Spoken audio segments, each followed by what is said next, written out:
తిరుపతి నియోజకవర్గంలోని అన్ని వర్గాల మతాల ప్రజలు తిరుపతి ప్రశాంతతను పవిత్రతను దృష్టిలో ఉంచుకొని తమ ఓటు హక్కును ఎన్డీఏ కూటమి అభ్యర్థులకు వేసి సద్వినియోగం చేసుకోవాలని బీజేపీ నాయకులు నవీన్ కుమార్ రెడ్డి విజ్ఞప్తి చేశారు.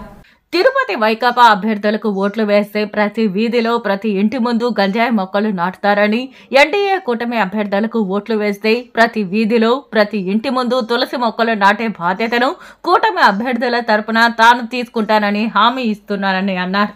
తిరుపతిలోని యువత గంజాయి మత్తులో తమ జీవితాలను నాశనం చేసుకుంటున్నారని, అధికార పార్టీ నాయకులు యువత బలహీనతలను ఆసరాగా చేసుకుని భూ కబ్జాలు రౌడీజంతో పబ్బం గడుపుకుంటున్నారని ఎద్దేవా చేశారు.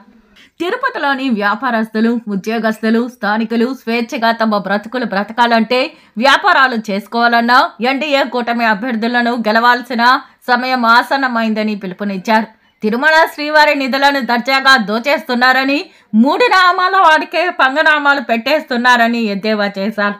టీటీడీ ఉద్యోగస్తులు ఎదుర్కొంటున్న అనేక సమస్యలను బహిరంగంగా చెప్పలేని దయనీయ స్థితిలో ఉన్నారని, టీటీడీలో ఉద్యోగ సంఘాల నాయకుల ఎన్నికలు సైతం జరగనీయకుండా డిప్యుటేషన్ అధికారుల పెత్తనం చెలాయిస్తున్నారని, ప్రభుత్వం మారిన వెంటనే టీటీడీలో ఎన్నికలు జరిపించి ఉద్యోగస్తుల సమస్యల పరిష్కారానికి ఎన్డీఏ కూటమి దృష్టి సారిస్తుందని చెప్పారు. నేను ఒక స్థానికుడిగా ఈరోజు ఎన్డీఏలో చేరాను కాబట్టి ఖచ్చితంగా కూటమి రేపు అధికారంలోకి వచ్చిన వెంటనే టీటీడీ ఉద్యోగస్తుల సమస్యల మీద మొదటి ప్రాధాన్యతగా తీసుకొని పరిష్కరిస్తామని చెప్పని హామీ ఇస్తున్నాను. అదేవిధంగా శెట్టిపల్లె గ్రామస్తులకి మోసం చేశారు, మాయమాటలు చెప్పారు, ఎన్నికల ముందు అన్ని చేస్తామని చెప్పి అరచేతిలో వైకుంఠం చూపించి చేతులెత్తేశారు. శెట్టిపల్లికి భూములలో ఎవరైతే పేద ప్రజలు ఉన్నారో వాళ్ళకంతా శాశ్వత పరిష్కారం చేస్తామని చెప్పని మేము హామీ ఇస్తున్నాను. అదేవిధంగా ఈరోజు ఎన్డీఏ అభ్యర్థులు ఎవరున్నారో వాళ్ళని ఒప్పించి ఖచ్చితంగా రేపు అధికారంలోకి వచ్చిన వెంటనే ఈ ప్రధాన సమస్యల మీద దృష్టి పెడతామని చెప్పి విజ్ఞప్తి చేస్తున్నాను.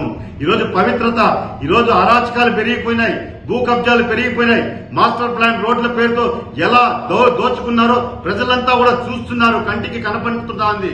ఈరోజు భూములు ఇచ్చిన వాళ్ళకి టీడీఆర్ బాండ్లు ఎందుకు ఇవ్వలేదంటే సమాధానం లేదు. కాబట్టి ఎవరైతే టీడీఆర్ బాండ్లు రావాల్సిన వాళ్ళు ఉన్నారో ప్రతి బాధితుడికి ప్రతి పైసా కూడా తీసిచ్చే బాధ్యత ఎన్డీఏ అభ్యర్థులు గెలిచిన వెంటనే మేమంతా కూడా వాళ్ళ మీద ఒత్తిడి తీసుకొచ్చి ఎవరైతే టీడీఆర్ బాధితులు ఉన్నారో వాళ్ళకి న్యాయం చేస్తామని చెప్పని హామీ ఇస్తూ తిరుపతి పవిత్రతను కాపాడుకునేందుకు అందరూ కూడా కలిసి రావాలని చెప్పని ఈరోజు తమ పవిత్రమైనటువంటి ఓటును ఎన్డీఏ అభ్యర్థులకు వేసి అఖండ మెజార్టీతో గెలిపించాలని చెప్పని నేను తిరుపతి నియోజకవర్గంలోని అన్ని వర్గాల ప్రజలకి, అన్ని మతాల ప్రజలకి నేను మనస్ఫూర్తిగా విజ్ఞప్తి చేస్తున్నానండి.